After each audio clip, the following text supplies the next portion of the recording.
Welcome back to FootBall FanBox. I have the entire crew with me. I have Tommy, I have Morlon, I have Linden, and I have the sex symbol myself, Mr. John Hightower. Now, first topic we're going to get into is the Super Bowl. The Super Bowl MVP, to be more specific. I know I harped on this in the last segment, but I got to get opinions of professionals. Before we get to that, I just want to say, I'm Tommy T. I'm the man on the street. You usually see me in front of the stadium. I want to thank you for letting me inside. You're welcome. This is really You're good. welcome. It's only 40 degrees outside, and I really appreciate that. And he gave me the football, too. And the shirt. Yeah, and the shirt. I got a shirt, too. You're treated like a human being with me. I made it. Now, with the Super Bowl MVP, I want to get your take on it, Tommy, since you're in the house for a few more minutes. What was your take on the Super Bowl MVP? Well, obviously, they only scored 3 points. I mean, the New England Patriots gave up 3 points to one of the highest scoring offenses ever. So you think that a defender would have to get, you guys are both defenders, a defensive player would have to get Super Bowl MVP. But, I mean, who could it be? I mean, Stephon Gilmore had an interception. He played great on Brandon Cooks. And then also Dante Hightower, Johnny's cousin, right? He had another great game, right? So, but, I mean, unless you can give it to the whole defense, who would be the one player? I would have to agree with you on that because I was thinking about who was a standout on the team. You know, like back a few years ago when I think it was the Baltimore Ravens. I think they played New York Giants, and Ray Lewis had like 5 pass breakups and just a standout game where he was the Super Bowl MVP. You couldn't really think about it, but definitely the defense deserves some recognition. I know when I was thinking about who could the MVP be, I mean, I did think of Edelman. I know, Mr. America. I know I'm on defense, but that's what I thought about. I was like, it's not going to be Brady. I would think it's not going to be Gronk either. But well, and Johnny's problem was he felt like the media and the people that voted on the MVP, they took a cop out. They just gave it to the only guy that had decent stats for the game. And I see your point. It was a defensive, beautiful thing to watch. From Morlon and I are both defensive players, and I would, it's breaking tradition, but the coaching staffs on both sides of the ball, from a defensive standpoint, were just stellar. And when you have a total team performance like that, that's coaching. That's game planning. A lot of times you need that superstar performance from one player, and if you don't get it, you're lost. But these guys were across the board, both sides of the ball. Excellent defensive game, and I loved it. But where I was watching, most of the people went home at halftime because there was no touchdowns being scored. That's right. Yeah. The lowest ratings in a long time in the NFL. 2007. Well, they're not purists because an NFL football purist, you're just going to love a game. Yeah. And the other thing is the Rams have that young coach. Obviously, he's a great young coach. They have the young offensive coordinator.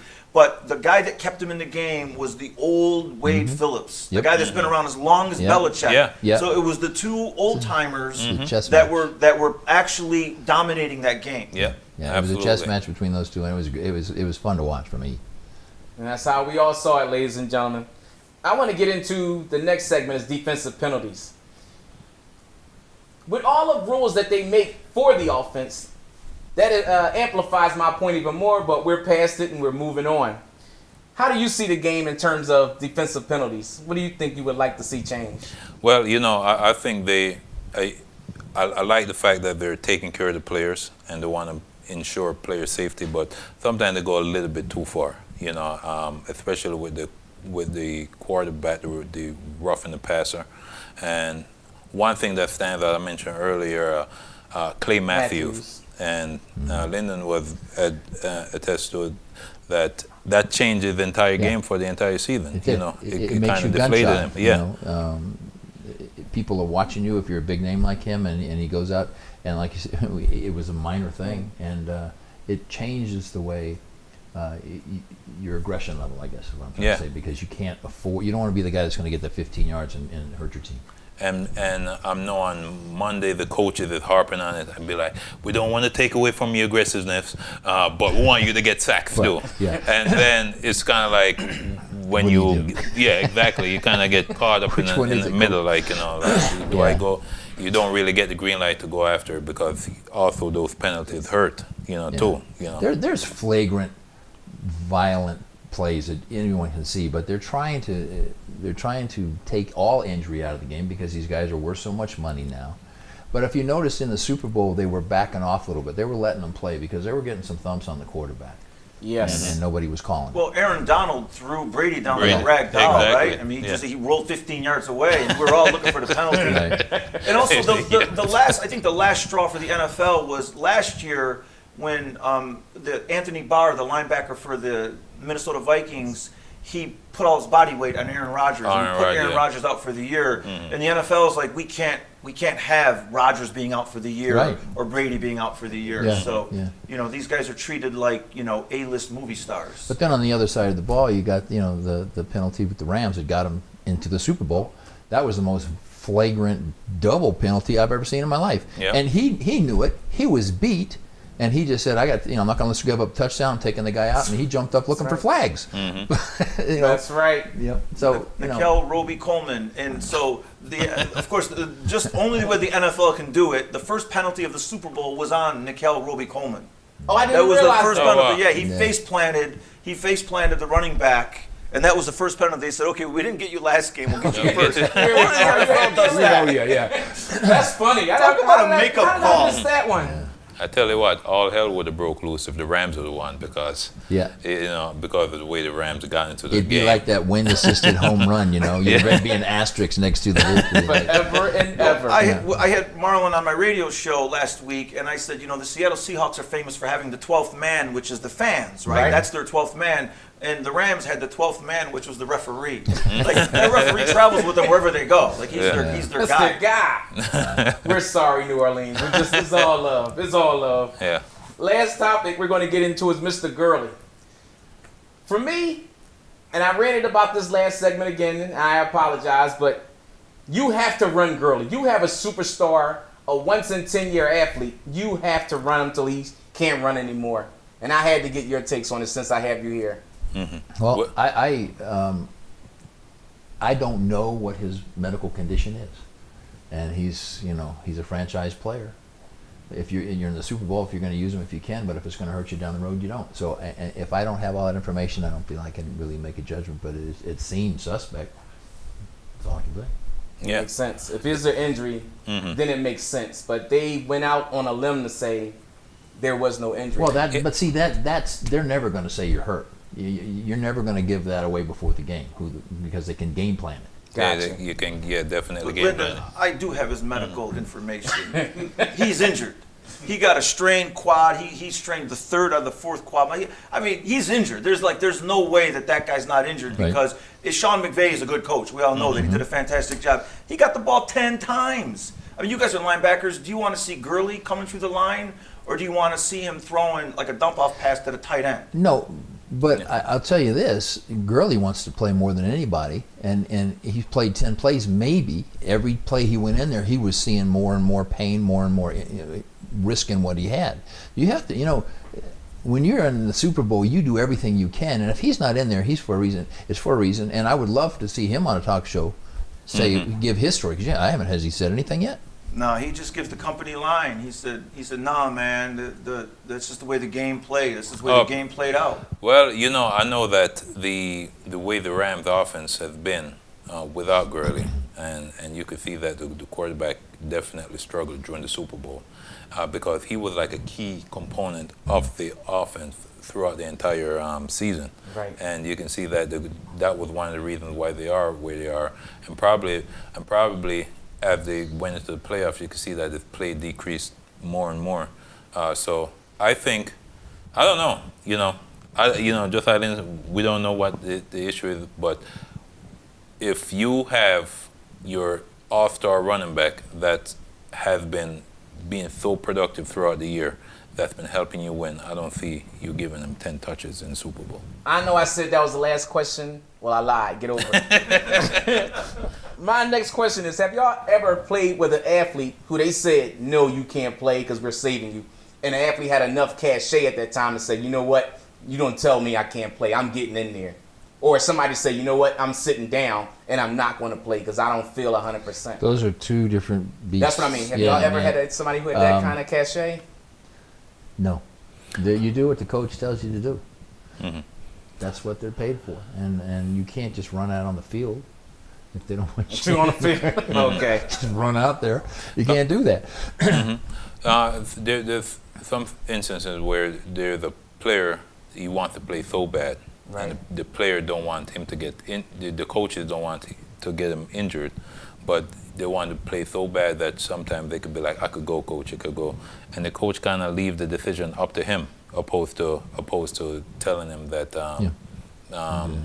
that he can't play or not play. But they're not, So- you know, I heard one there time are. they hit a helmet. I heard that they had to take one guy's helmet and hide it. I don't remember who it was, but a couple times. I remember they that Sounds like actually- Matt Millen type of thing. Right? Right, Matt Millen, right? Oh, they would've had to do No, that they to had to Matt. hide the helmet. Oh yeah. Yeah, was crazy, or the yeah. player was going to go back on the field. Like there was nothing they could do To I stop him from forget playing, who it yeah, is, but I yeah. know that as soon as we get off, I'm going to Google whose helmet was hidden. Find out. I do think that there are probably some cases of guys that could have gone, but they upped their injury so they could take themselves out. I'm sure guys have done that. I mean, it happens all the time in practice in two-a-days. You know, it's pretty. As soon as the game comes, everybody's fine, but all week long they're sitting in the tank. You know? See, Yeah. Yeah, when in practice, Those are yeah, smart I guys. understand. Like in practice, Practice like, injuries. I like today's that. gonna be a long day. Today is inside drill. Those are the smart guys. Ow. And then you go to their locker and they have Allen Iverson's picture in their locker, man. It's practice, man. Talk about practice. Practice. Hey, But listen, though, in closing, though, this is the Football FanBox crew now. Like, we've all played football. Right. You guys are at a little different level than Johnny and I, but I want to give it to Linden. He got us the closest to the Super Bowl. Linden was one game away out of the four of us, right? Like, Yeah. he one game away. So, Linden, he gets the football today. All right, thank you. Like I said, if the Right? footballs were this size, I would have been a receiver. I mean, I It can- was that much. see, I like that. Oh, see, something I didn't know. Playoffs. What was your first experience like being in the playoffs for the first time? I didn't even think about that. You know, it was so it was new to me, right? Right. It was during my rookie year. You know, I was Probably. playing for Miami. I was starting as a linebacker in the NFL, and then all of a sudden we're in the playoffs. You know, it's like something that everybody. It's my first year in the NFL. I'm in the playoffs, and so I was very excited about it, and I was glad that we were playing the Baltimore Ravens because Ray Lewis was a player that, you know, because I went to college at Syracuse. So Syracuse at the time in the Big East played Miami a lot, and they used to always have Ray Lewis. So used to always cause havoc. So when I first came to Syracuse, I used to hear about this Ray Lewis guy. Oh man, when we play against Miami, Ray Lewis this and Ray Lewis that and Ray Lewis did this. You know, so glad that he's in the NFL now. You know, and so I'd be like, let me check out this Ray Lewis Oh, guy. yeah, he's pretty good. I'd be like, oh, Ray Lewis is this and Ray Lewis is that. He's good. No, it's okay. But the funny thing, just watching Ray Lewis, I always thought he's faster than all the running backs. Like, he was faster than everyone he was chasing. Like, he was the best Yeah. I've ever But y'all seen. pretty much carbon copies of each other. He was a superstar wrestler. You're a superstar wrestler. Right to the. You know, I found out about that later, and then I was like, okay. oh, that's why Ray Lewis is so good. Oh, the wrestling. The wrestling. The conditioning. Now, true story. High school. You know, you get done with football. My buddy says, "Hey, Hightower, come to the wrestling practice with us." I'm like, "All right, I'm a pretty tough guy. You know, I can handle myself." I go out to the wrestling. It wasn't the toughness; it was the endurance. That's right. The running they do at wrestling. It was a one-time visit. I said hi to everybody. I went right to track the next week, man. Those wrestlers, I give it up to y'all. Yeah, That is very phenomenal. The shape you have to be in. Very. Now, my man. I didn't wrestle. I mean, your first experience with the playoffs, was it what you thought it would Well, be? it's interesting, you know, going into the Super Bowl.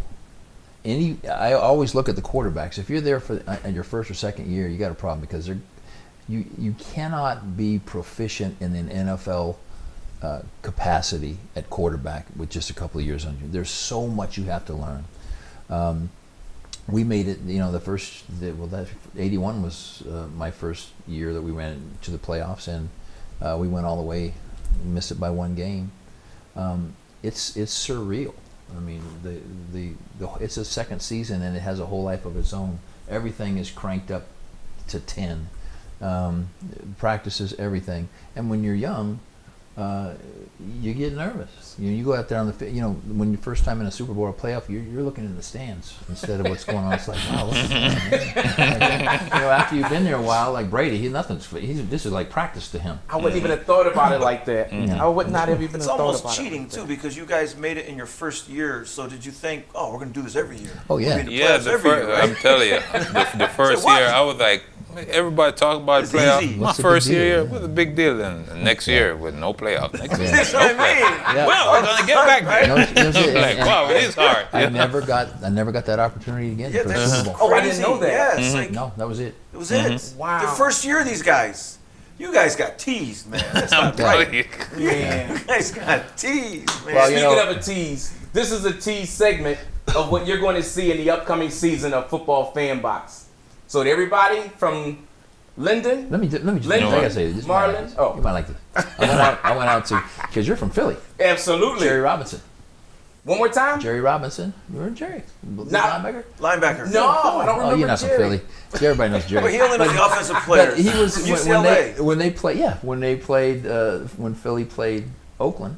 1980. Okay. Okay. Jerry Robinson was on Philly, and then he came to Oakland. He was there with me, and I was out in camp this summer, and he decided to wear his ring from the Super Bowl, and Rod Martin comes up and he goes, "Oh, I've never seen a second place ring before." Oh, he didn't do that And to he him. took it off. He said, "I'm never wearing it again when I do a Raider function because I always do that shit." to Wait him." a second. That Rod, would hurt Rod me. Martin That would was hurt. the defensive MVP. He was He had that three game. Yeah, three interceptions. There interceptions. was the defensive MVP. Three Yeah. interceptions in Yeah. that game. Yeah. Yeah. Yeah. So he That has, would've did it he has too. license to talk about Jerry any way he wants to, I guess.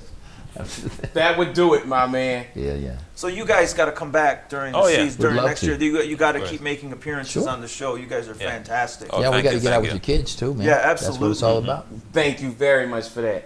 Like I said, you're going to be seeing us coming this upcoming season on FootBall FanBox. So from Tommy, who's should be heading back outside pretty soon, Morlon, Linden, and myself, stay safe.